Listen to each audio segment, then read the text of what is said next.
Howdy folks, and welcome back to Mingles with Jingles. And yes, I've been getting awfully excited this week about something that isn't World of Tanks or War Thunder. Star Citizen, new game from Chris Roberts. I did a video about this, the hangar module that is available for people who have pledged and helped crowdfund the game. It's completely almost 100% crowdfunded. And a lot of people seem to be I can't believe this has managed to slip under my radar. A lot of people have said in various comments to previous videos, what do you think of Star Citizen? I've never heard of it. And then, wow. oh, it's this. Oh, I've got to get me some of this. These are the kind of games that I grew up on. The Wing Commander games by Chris Roberts and the Origin Company. And he's back. And he needs your money. They've already raised $30 million to develop this game. PC only. Finally. A game that isn't dumbed down or nerfed to be able to fit onto a console that can actually harness the full power of your PC. And there were a couple of questions and comments made in the Star Citizen video that I did yesterday, where people weren't entirely sure what it was that this whole thing was. So I just thought I'd start off this week's Mingle with Jingles by clearing up some of those misconceptions. First of all, you don't have to put a penny into this thing if you don't want to.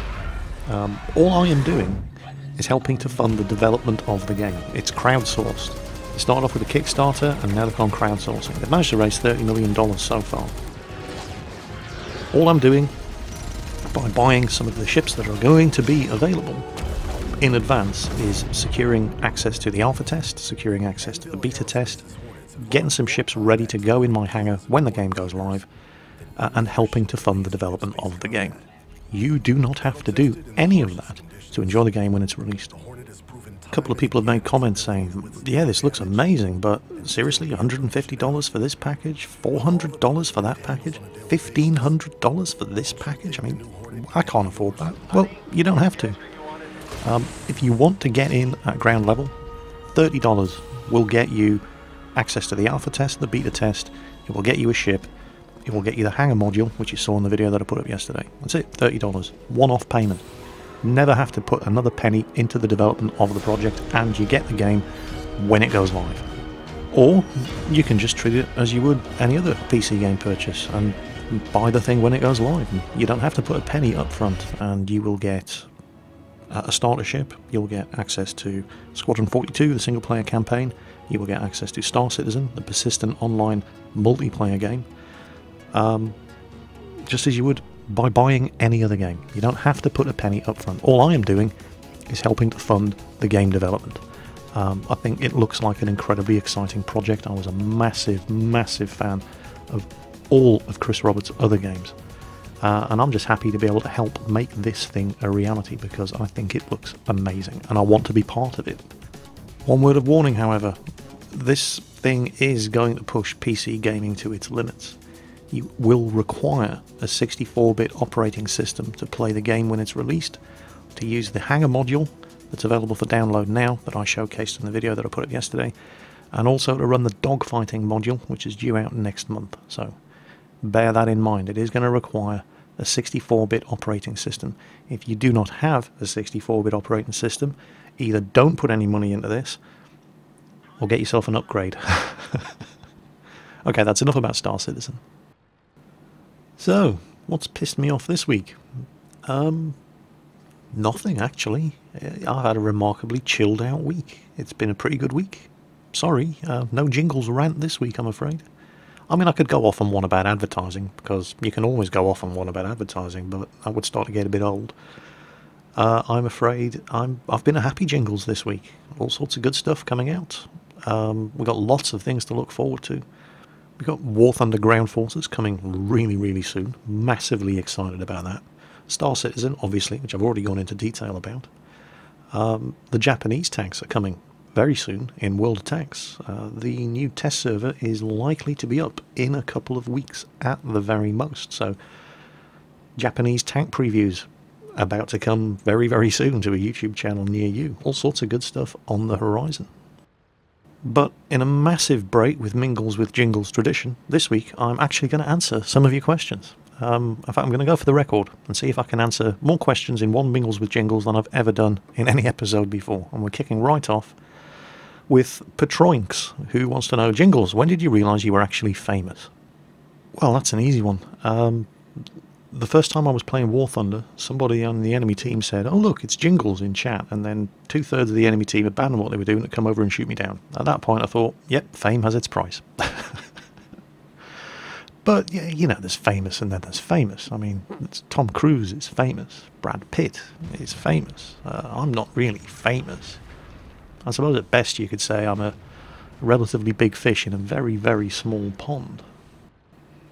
I suppose I'm relatively famous within a relatively small community. You know, if you go to some place where there's a whole bunch of people obsessed about Second World War, history, tanks, aircraft and all that sort of thing, well, Tankfest was a perfect example. I mean, I literally could not walk 15 metres in Tankfest without somebody stopping me and saying, oh, it's Jingles, I want to shake your hand, and so on and so on. And most of them ended up in the video.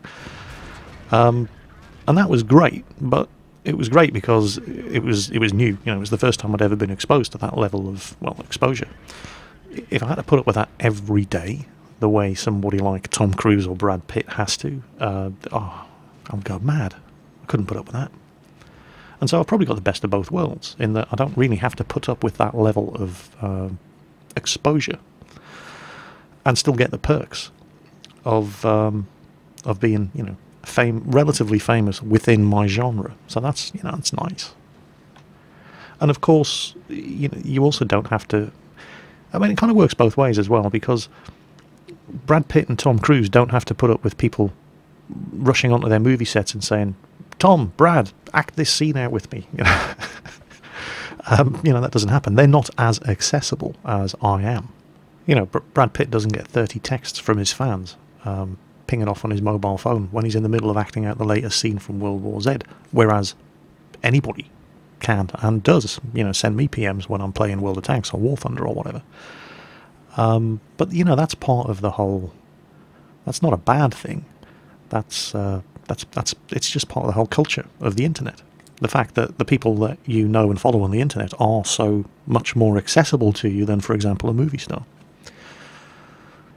And yeah, sure, I mean, movie stars have got their Twitter accounts where they, where you can keep up to date with what they're doing, but it's not them who are posting the details. They have people to do that sort of thing for them.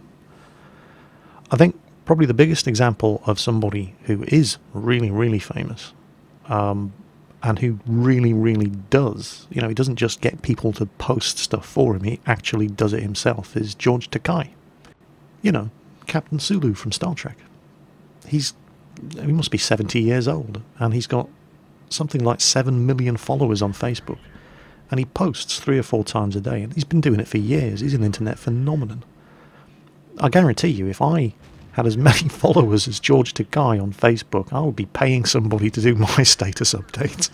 But no, he does it all himself. He is absolutely amazing. I highly recommend you follow him on Facebook if you haven't already. He posts some hilarious stuff. Back to me, though, you know, to answer the original question, it reminded me that a couple of months back somebody posted a comment saying, by the way, Jingles, do you realise you're in one of the top 5,000 YouTube channels? No. No, I didn't. And there's various websites that collect statistics about YouTube and what have you.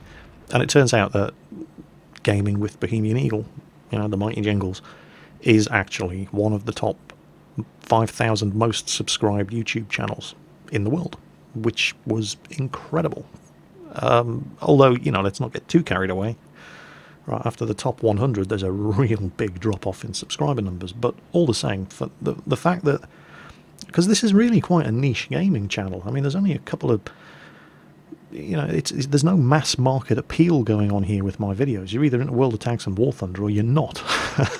And if you're not, well, there's not an awful lot to keep you interested on the channel. And I don't have a problem with that. You know, I do what I like. But the fact that doing what I like has garnered, you know, 155,000 subscribers at the last count is just amazing. Absolutely incredible. In fact, I was on TV, apparently. Again, somebody else in one of the comments to a previous video pointed out that the National Geographic channel did a TV program on wargaming. and amongst others, well, basically I think it was myself and Sidestrafe, they had actually used some of our gameplay footage in their TV program. So, hey, I'm on TV. Hello, Mum. Wow, yeah. So that, that was quite nice. And I do, I wouldn't be human if I didn't wonder how many subscribers I'm going to end up peaking at. But it doesn't seem to be showing any signs of slowing down, which is, it makes you wonder just how big the market is for the kind of games that I cover, specifically World of Tanks and Wargaming. Because it's, as I said, the subscriber count isn't showing any signs of slowing down, and I'm not doing anything different to what I was doing a year ago.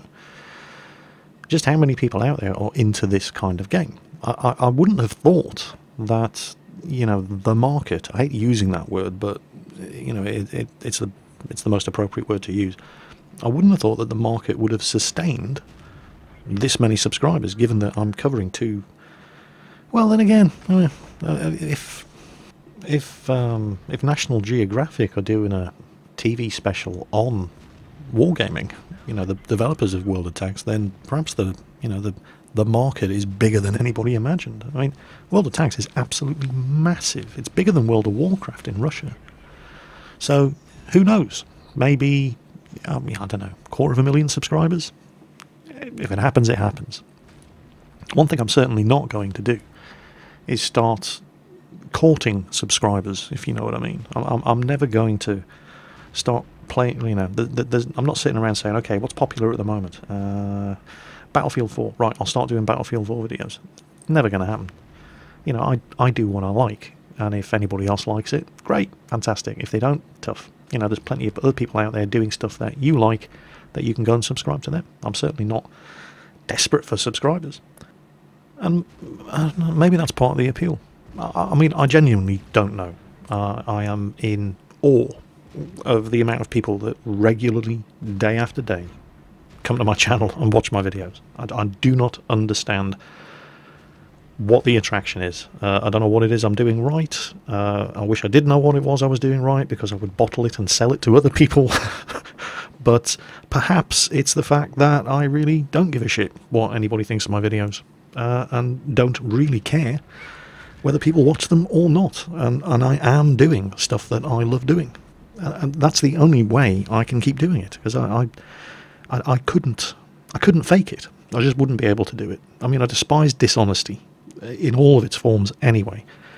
And I would just be physically incapable of sitting here in a video pretending to be excited about generic shooter number 47 or whatever, purely because the marketing department had said, yeah, this is what people want to see. I don't care what people want to see.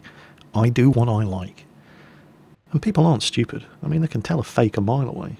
You just watch the shopping channel and see the presenter getting all excited about a cutlery set. I mean, a fucking cutlery set. Who gets excited about a cutlery set? You're faking it. We know you're faking it. And they don't give a shit about the cutlery set. They're being paid to present the cutlery set. And I never want to be in that position. And I don't have to be in that position. Because, I'm doing just fine. Doing what I want. And maybe that's what keeps bringing people back. The fact that I am doing what I want. And hopefully, my enthusiasm for the subject matter is obvious. And maybe that's why people keep subscribing. I genuinely don't know. Obviously I'm happy that you all do. But it wouldn't be the end of the world if you didn't. It wouldn't. Those of you who do come here to see me getting excited about stuff, nothing's going to change. That's basically what I'm going to keep doing.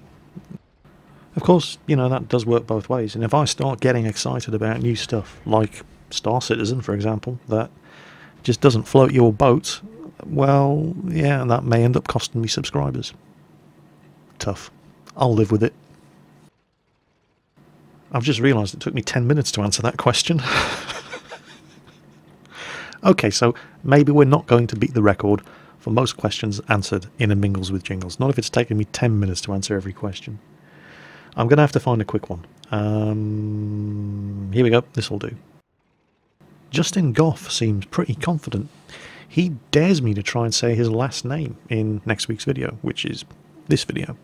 In fact, he seems really confident. He actually guarantees that I won't get it right. So, okay, Justin, or Mr. Goff, challenge accepted. Let me know in the comments how I did, and I'll probably see you next week. Universal Gaming TV has a very morbid question. He wants to know, how many times have I died in World of Tanks? Wow. A lot. In fact, if you stick around, you're going to see one of them. Right, there's a Yag Tiger down there. Now, the last time I saw him, he was headed the other way. Oh, you know what's going to happen. So, how many times have I died in World of Tanks? Well, let's go find out. Right, let's have a look. I mean, it's got to be in the service record somewhere. And... oh, there we go, statistics. That'll be it. Oh, that's less than I was expecting. There you go, to answer your question. How many times have I died in World of Tanks? 7,650 times in 11,275 games.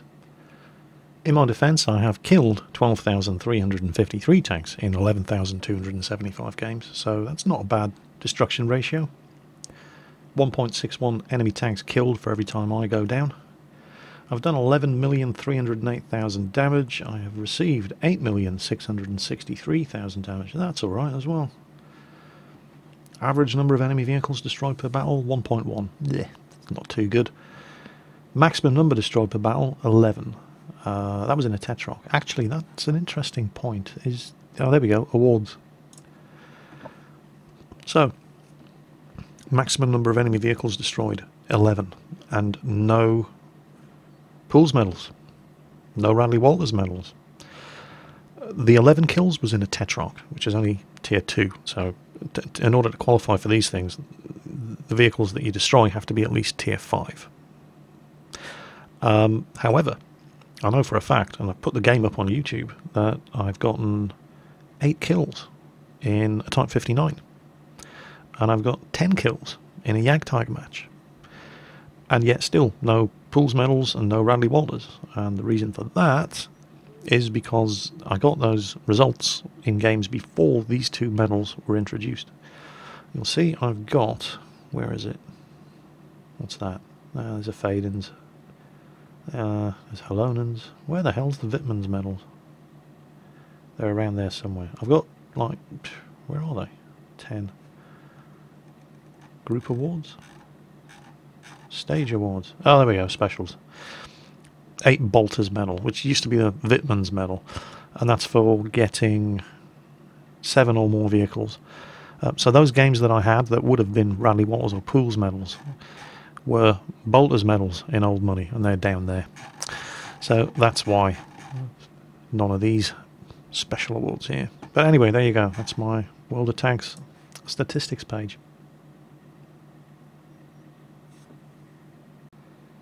Zombie Killer 2.9 wants to know, what's the best premium credit earner in World of Tanks? And he has a budget of $20, which indicates that he's on the North American server. So here you go. This is the North American World of Tanks gift site. Website. We're going to have a look in the gift shop.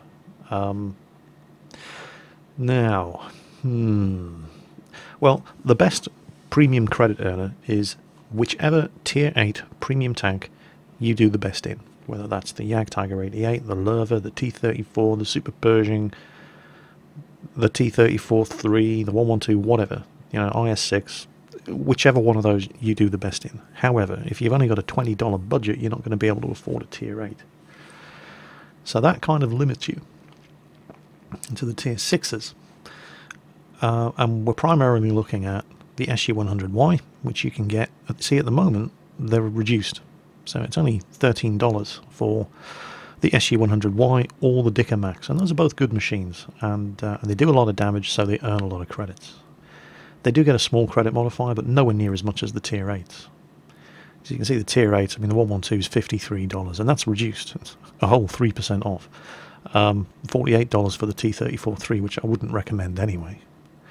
If you're prepared to spend a little bit more money and take advantage of this bonus offer, either the SU-122-44, which is $23.49, or E25. I would say the E25, but that's purely, you know, personal bias. I love the E25. I've got videos up, of most of these machines. Have a look, see which playstyle appeals to you the most. But the next best thing to a Tier 8 premium is a Tier 7 premium, and the E25 or the SG12244, they fit the bill.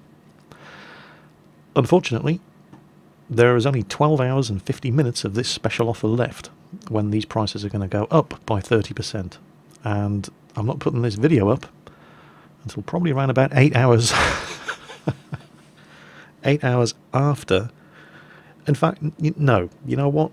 Just for you, I am going to put this video up early and hope that you're watching, because you're not going to have a lot of time to buy yourself one of these. And yeah, it's a little bit over your budget, but it's money off. You're not going to see them as cheap as this for a while. And those are probably your best bet. One of those two tank destroyers, the E25 or the SU-12244. Oh yeah, that reminds me. I'm very disappointed with all you Australians and New Zealanders. I did my level best to start a massive flame war between you all in the comments of last week's Mingles with Jingles, and none of you fell for it. You all proved that you do actually have a very good sense of humour, and you saw through my cunning plan, damn you. Don't make me resort to subtlety. I mean, seriously, having to be subtle with Australians. How unexpectedly cosmopolitan of you. I'm very impressed. And if that doesn't get you going, I give up. I'll have to pick on someone else. Any volunteers? Anyway, moving along swiftly. The next question, I cannot remember the name of any one person who asked this question, but it's not just been in the comments of last week's Mingles with Jingles. It's a question that's been asked a number of times in previous videos.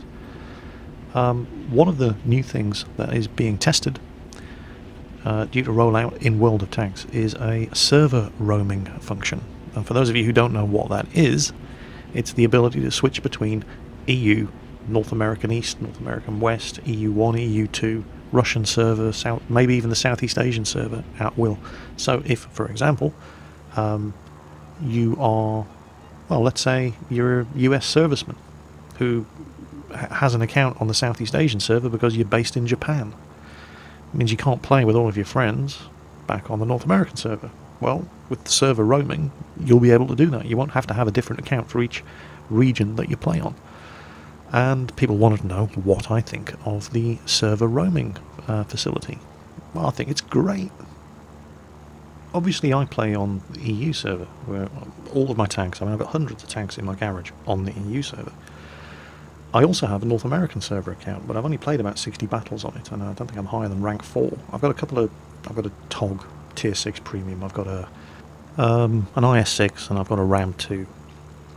And it's a pain in the arse, because if I want to play with people like Sidestrafe or Nethervoid, I have to go onto either I have to go onto the North American server and grind up to their level, which takes time, or they have to do the reverse and come over to the EU server. And in fact, they have done that for some of the Tank Company games that we run once a month with various YouTubers and live streamers and what have you.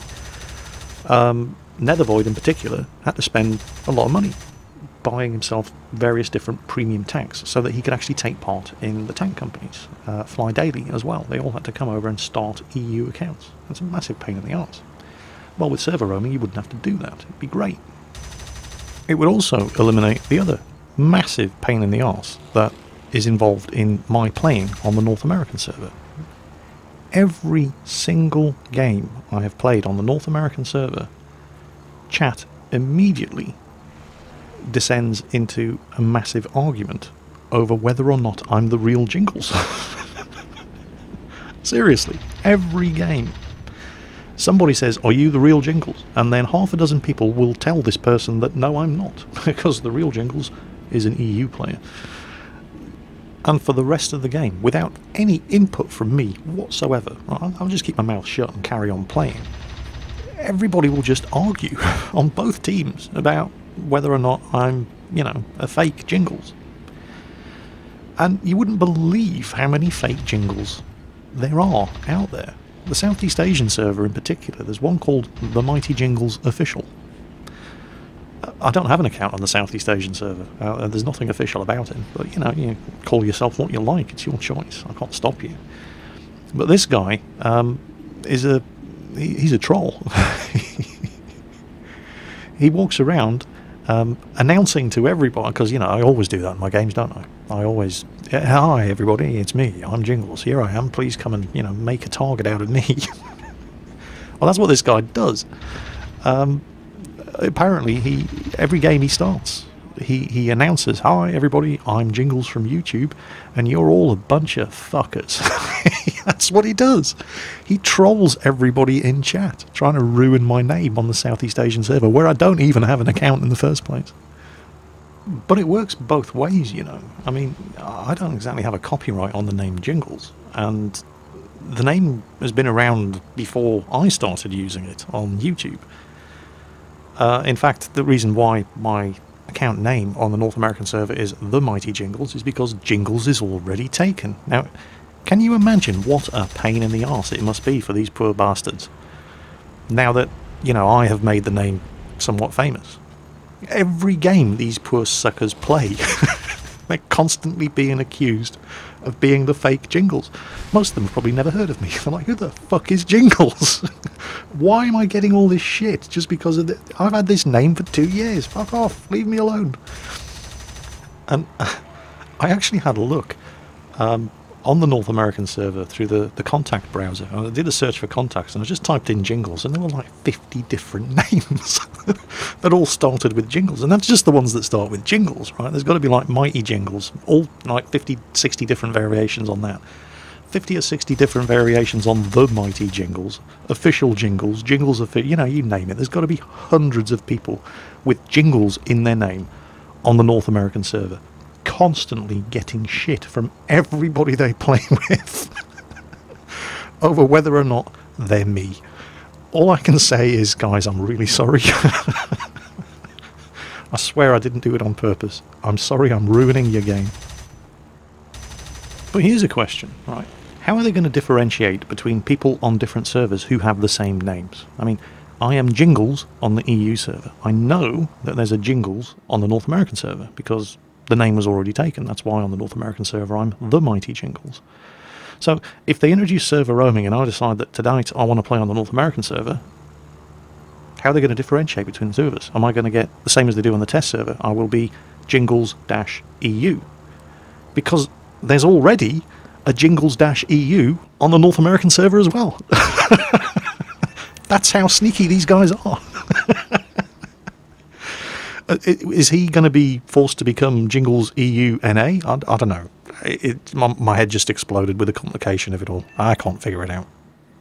All I know is server roaming is going to make it A, a lot more complicated, and B, a lot more amusing. That's it for this week, folks. Hope you enjoyed it. I'll catch you next time.